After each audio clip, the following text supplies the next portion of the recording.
Hello po! 6 days straight na with one setup under Ma'am George Management again. Tatlo nga kami ni na kuya ang nag-setup. Isinama ko na siya kasi need ko ng isa pang driver para maging runner kasi ang dami kong need pang daanan and bilhin today. Super busy kasi ng lahat. Yung kapatid ko sa styro, si Papa sa pinapagawa ko, then si Papa Nay sa pag-prepare ng setup namin for today. Muntik pa nga kami lang ni Papa Nay ang mag-setup, kaya kabado 20 na naman ako kanina. Paano ba naman kasi si kuya? Di pala kami nagkaintindihan nung paalis na sa bahay. Sabi ko kasi ay una na kami at sunod na lang siya sa amin gamit yung motor niya.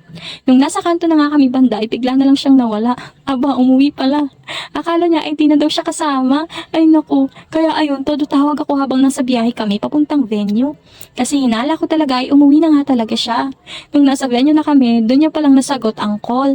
Buti na lang at nasa Balibago pa lang siya that time at di pa tuluyang nakauwi. Ayun, pinabalik ko nga at pinapunta dito sa venue. Di kasi namin kakayanin ni Papa Nay ang setup kasi full setup with ceiling ito. Kakayanin sana kung mahaba ang oras, kaya lang ay hindi kaya need pa ng isa talaga kahit taga-ceiling lang. Habang nagbabalance nga ako ay si Kuya ang taga-ceiling, tapos si Papa Nay naman ang sa backdrop. Christening nga ito pero hapon ang ganap. Onting oras lang ang setup time namin kasi medyo late kaming dumating. Ang dami pa kasi naming ginawa kanina. Kaya para mabilis talaga ay dapat 3 kami.